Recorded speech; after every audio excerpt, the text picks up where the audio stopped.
certain thing, and so they may ask a question in one way and not another. It affects their chosen vocabulary. Now, this is very interesting because, as you folks know, and most of you listening know, when we are born, we are at our psychic peak, most of us. And that, of course, is drummed out of us, repressed, suppressed, and deconstructed as best as society can, because you're not supposed to be able to see the future or see colors around people or sense things. And we don't like that because sheep aren't supposed to do that. So the point is it gets repressed. And it still manifests, and apparently it manifests in chosen vocabulary, which is very interesting. And that's what Clif's and George's software goes out looking for on the Internet, for changes in the overall configuration and nuances that words and new patterns of speech and new phrases will indicate as they show up on the landscape. It's just a fascinating thing.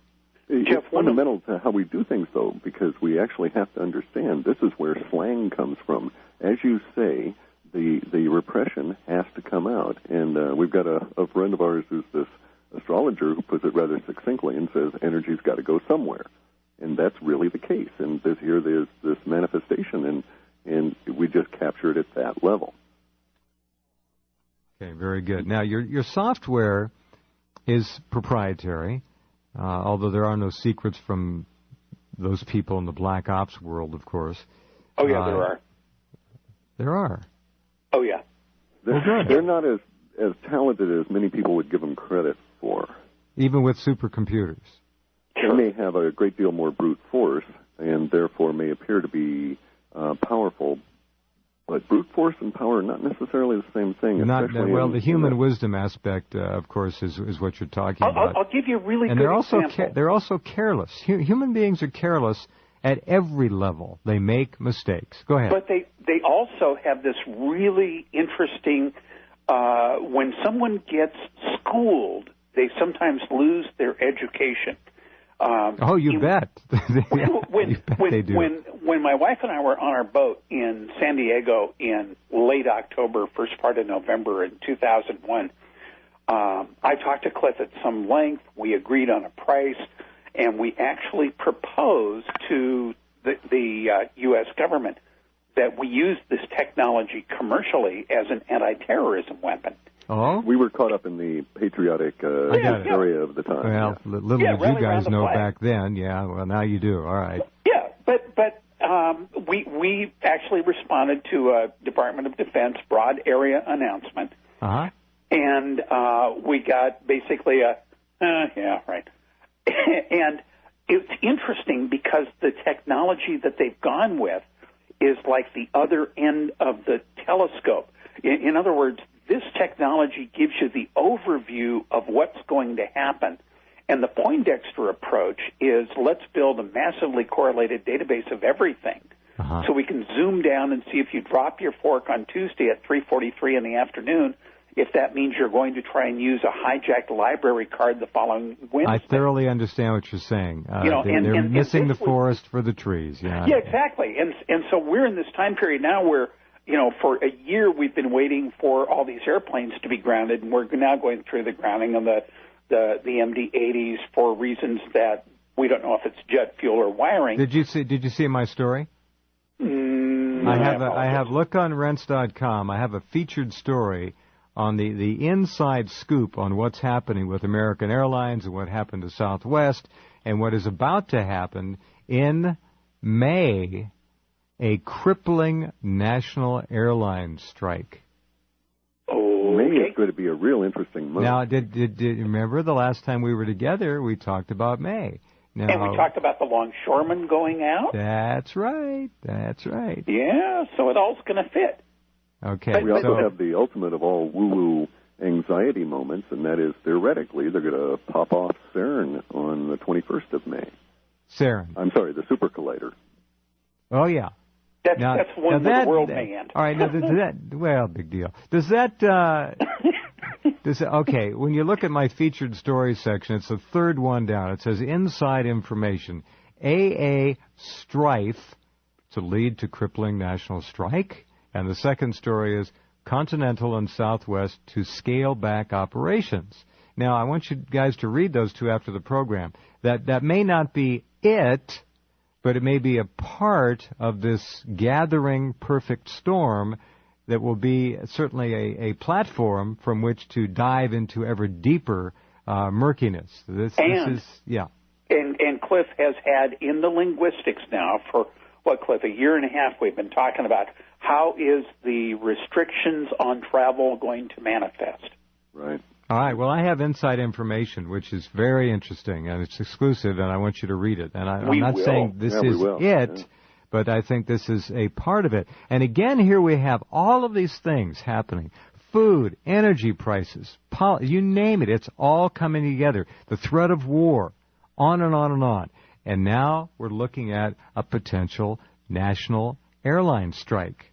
And with rising Jet A costs and all the rest of that, rising diesel, $117 a barrel for whatever it is, May could be the month at which the whole thing begins to tumble completely out of control. Well, we have a tendency in our work here, just because of my mindset probably, to deal with things at a very high view and focus at kind of a widening cone as we draw out.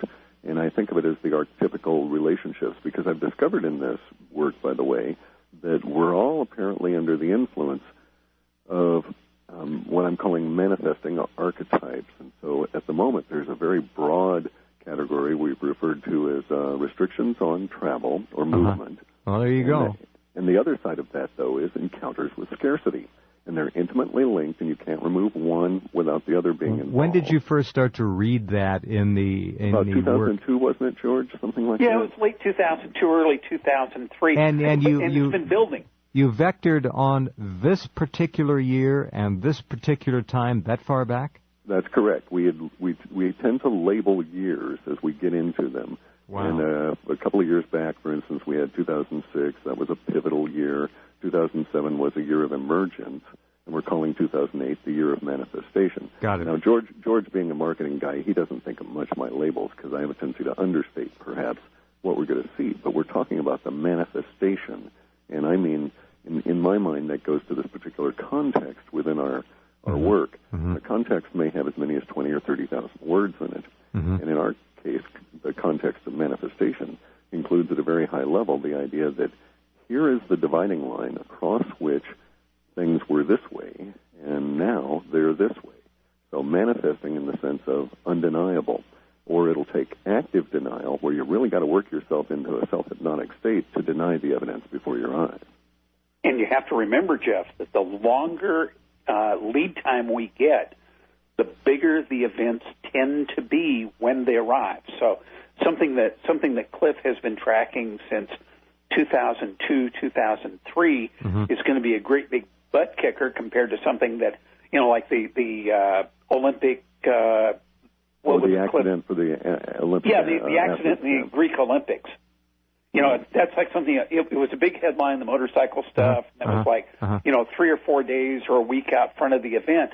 Right. But this is something, like Death of the Dollar is on tap for a November. It looks like this November, but it's been in model space for what, Clif, 4 or 5 years now. Okay, now here's our, we have to take a break, but here's our potential possible scenario: the death of the dollar in November, October, the Iran war.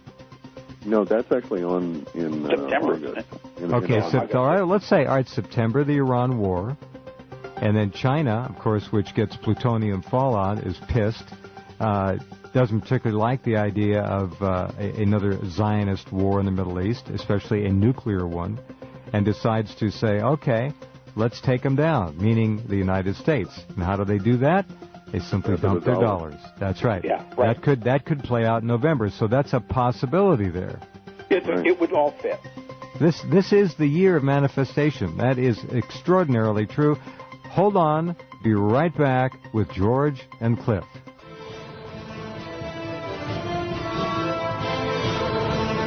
Okay, welcome back. Jeff Rense with George Ure and Clif High. And this is an amazing program. I just, in 15 years, it'll be 15 years this June we've been on the air, and thanks to all of you we have, I think, assembled, and you folks are it, the smartest, most informed, wisest audience in talk radio. And this subject I consider to be easy top 10 material in all the years of doing this, because these gentlemen have, in a very practical and pragmatic sense, brought to bear for our benefit an extraordinary tool that really can't be overestimated in its importance, in my opinion.